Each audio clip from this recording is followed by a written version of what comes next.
Assalamualaikum Ustaz, Waalaikumsalam warahmatullahi wabarakatuh. Saya mau bertanya, di saat pandemi seperti ini, mana yang lebih utama, berkorban atau bersedekah dengan niat membantu saudara kita? Mana yang paling prioritas? Atau bahkan itu bisa digabungkan? Ya, kalau kita melihat itu bisa digabungkan dan kondisinya bisa memungkinkan, bahkan ideal untuk melakukan itu, maka penggabungan lebih utama. Misal, dengan Anda berniat berkorban, bukankah saat bersamaan Anda pun membantu saudara-saudari kita yang tengah merasakan kesulitan tertentu dalam situasi seperti ini dengan cara membagikan bagian dari daging hewan kurban itu, ya kan? Anda berkorban, kemudian dikemas dengan baik, dengan rapi, daging kurban itu dibagikan kepada saudara-saudari kita di masa-masa seperti ini yang mungkin yang dibutuhkan salah satunya adalah kekuatan pangan, ya kan? Itu satu. Bahkan di beberapa tempat pembagiannya itu dikemas dengan kemasan yang lebih rapi, ya, seperti ada yang dikalengkan, ya, kemudian diberikan kepada tempat di pelosok-pelosok tertentu, ya, dan seterusnya. Dan ini jika dimungkinkan, ini akan lebih bagus penggabungan dua hal ini. Hanya biasanya begini, ada kejadian-kejadian spesifik yang mengikat satu keadaan tertentu yang tidak sama dengan yang lain.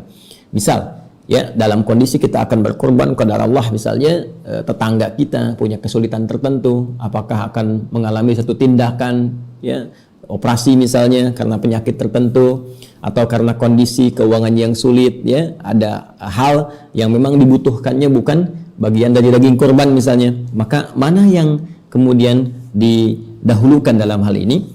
Tentunya kita kembali kepada fikih prioritas, ya. Fikih prioritas menunjukkan bahwa membantu dalam hal yang konteksnya sangat darurat lebih dibutuhkan, apalagi termasuk kepada kebutuhan 5 hal pokok, ya, yang masuk dalam maqasid syariah, ya. Ada hifdzun nafsi, ada menjaga jiwa, hifdzun nasali, menjaga keturunan, kan, hifdzul mali, menjaga harta dan yang lain sebagainya. Jadi jika ini kemudian terjadi, menjaga jiwa misalnya, kalau ini ada orang sakit mesti operasi, dan kalau tidak ada support ini secara ikhtiar bisa bermasalah serius, ya, dibandingkan korban misalnya yang ini bisa ditunaikan di waktu-waktu yang lainnya, bahkan hukumnya bisa berbeda. Menolong orang dengan kesulitan kadar tadi itu bisa menjadi wajib jika kita mampu, ya, dan korban itu sunnah muakkadah. Maka dalam kondisi ini kita bisa mendahulukan untuk membantu kawan yang kesulitan ini, maka dengan izin Allah Subhanahu wa taala kita akan bisa mendapatkan 2 pahala di situ.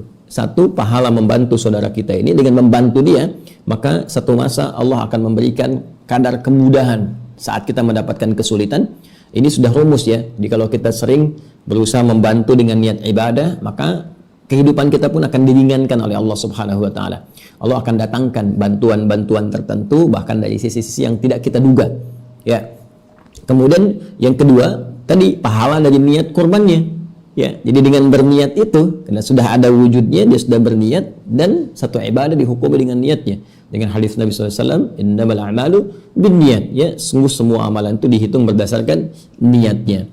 Ini yang pernah terjadi dalam satu riwayat bahwa seseorang, ini lebih luar biasa lagi, sudah siap untuk mengumpulkan bekal hajinya, akan berangkat menunaikan haji, tiba kemudian ada satu tetangganya kemudian menghubungi, menyampaikan, datang dan menginformasikan bahwa keluarganya sangat membutuhkan bantuan persis nilai bekal haji yang telah dia siapkan. Maka dengan segala ketawaduan dan ketulusannya, ia berikan bekal itu pada orang tadi tanpa pernah kemudian menggunjingkan, membicarakannya sedikit pun, ya. Dan dia tidak pernah menyampaikan, wah sebetulnya saya pengen haji tapi saya mau bantu Anda, tidak. Dia berikan sepenuhnya untuk kebutuhan orang tadi.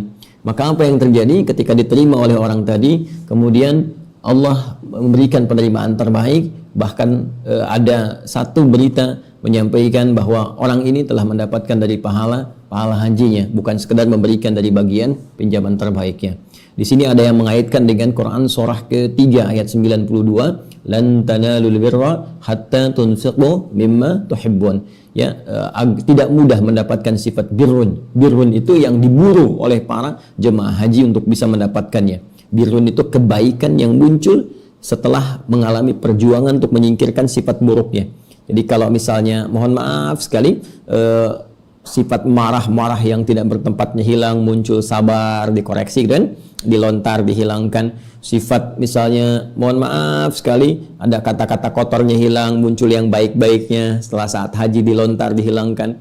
Hilang buruknya, muncul baiknya, kebaikan yang muncul setelah mengevaluasi kebaikan dan mengevaluasi keburukan dan meninggalkannya disebut birrun namanya. Ya, birrun, kalau melekat pada pemiliknya disebut mabrur namanya.